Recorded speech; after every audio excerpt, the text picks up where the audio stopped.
Okay, welcome back. We are going to, as promised, we're going to do it. It's really difficult for me to do this, just this stage, because I love the line work over the top in ink now, but we're going to stop short because we need to learn this stuff in sequence. And I'm going to show you very quickly what I'm going to be drawing. See, this is they're harvesting cane, and so there's a couple of trucks and tractors, trailers and tractors, I should say, and a harvesting machine and some atmospheric perspective from the dust and all that good stuff.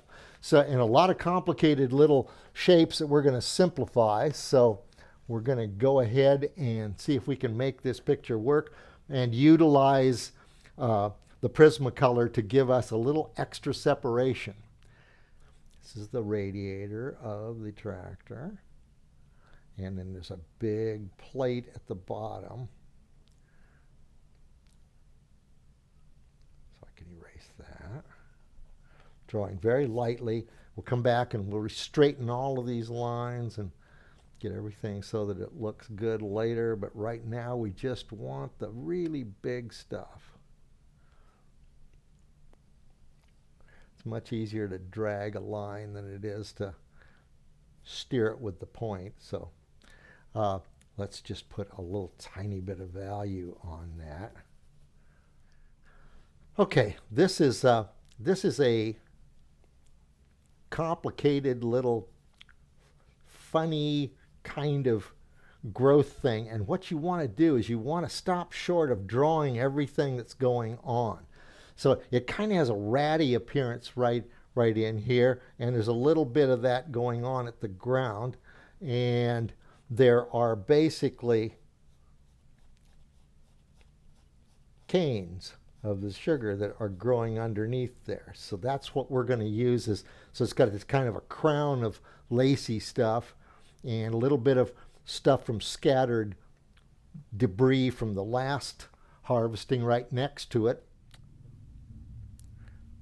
See now where these furrows are, instead of drawing a straight line, I'm drawing these little back and forth, little soft concave things that at random intervals. So it's a little sweepy back and forth, and I don't want them to be even at all.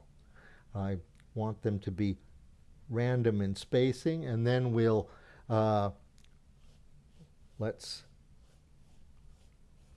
between these we'll just do a bigger, softer version of the same effect. And we don't need to do this everywhere. We need to do it in just a few places. You can see that I'm going to, it was pretty regular in here, it was pretty regular in here, stopped short of the end of this line. This is all part of controlling the exterior silhouette of this drawing. And so we want it to be interesting. We don't want things to end with particularly hard edges. We want a kind of an in and out kind of feeling around the outside. So that's my intent. So let's see. Let's just start with something really simple, like I like Prismacolor blue pencil. It's got nothing to do with the subject matter, but it makes a great neutral color. You wouldn't think blue would work, would you? So what I'm going to do is I'm going to put a little bit of this blue into what areas I perceive as shadow. And you can see here that what I'm doing is I'm leaving the tops of those tires. We're pretty dark in here because the value is pretty strong in this lead tractor, I should say. Okay, we'll get that in there. This is the front side of the bed that's holding the sugar cane. And I'm going to do the same thing with this back here. I'm going to do it very lightly because there's a lot of smoke and dust in between. So this back tractor wants to be really delicately transitioned. I come back in with some little pencil outlines that are fairly sharp that will help define it nicely, but we don't want to get too, because this is uneven terrain, our cast shadow is going to go up and down and get skinny and thick as it goes back, and we're going to add some dark back into the harvester that is,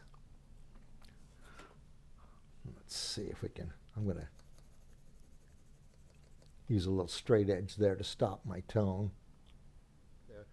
We need to now come in and spunk up the drawing so that we've got a little something to hang our hat on here. So it's kind of ultra soft and not real convincing at this stage, which is what we wanted, till we got everything in the right spots. Okay.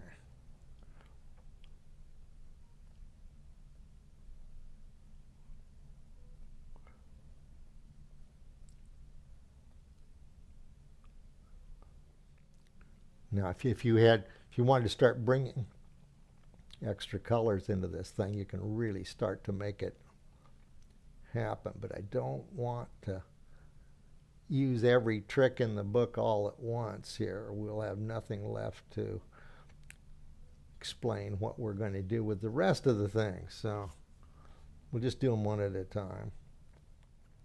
Okay, and that wire runs up there, and these little dangles, you can pretty much freelance these any way you choose, as long as they droop and drag kind of interestingly between packages.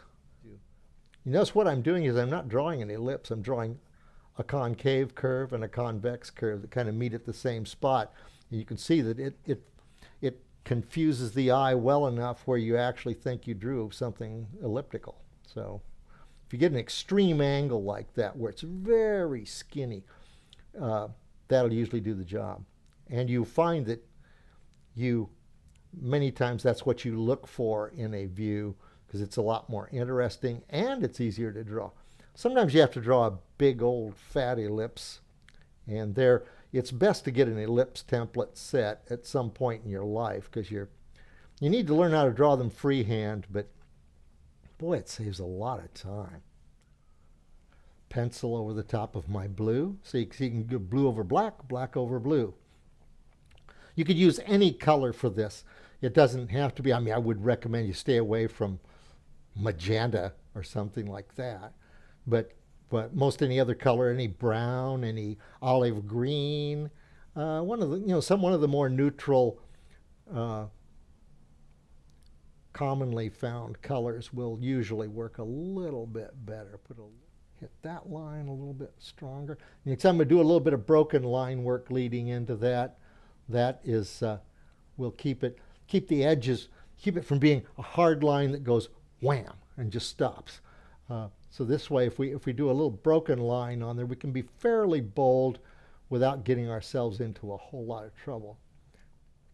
Get a little bit more tone into some of these areas. And now, as promised, I'm going to add that couple of little highlights of cream to give us a little bit of excitement in this thing. So you can see I'm reinforcing the darks in here a little bit. Let this transition from dark to light as it moves out into getting more bounced light from everywhere. Let's put a little tiny bit of shadow on that side of the pile of sugar cane. I just put a couple little marks in there to make it look like it has a surface and a texture up there. You can, like I say, you can do this with any color. Doesn't matter. Just be sensible with the color you pick. You don't want cadmium red or something. I'll slice a little spot on that.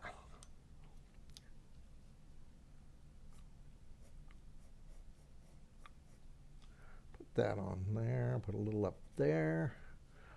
And this hood wants to get a nice little shot of it.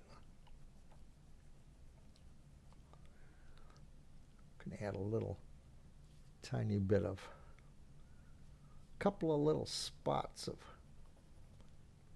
that lighter value in there. A little bit of white on the ground. Not very much. I don't want to get really started on that. Okay. I think that I'm going to show you just very briefly what would happen if we were to add an additional color in here just lightly.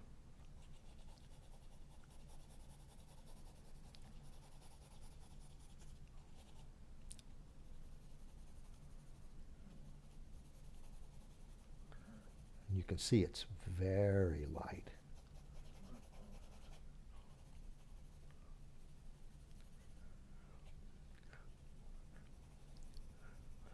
You don't find out how starved you are until you add an additional color, and then things become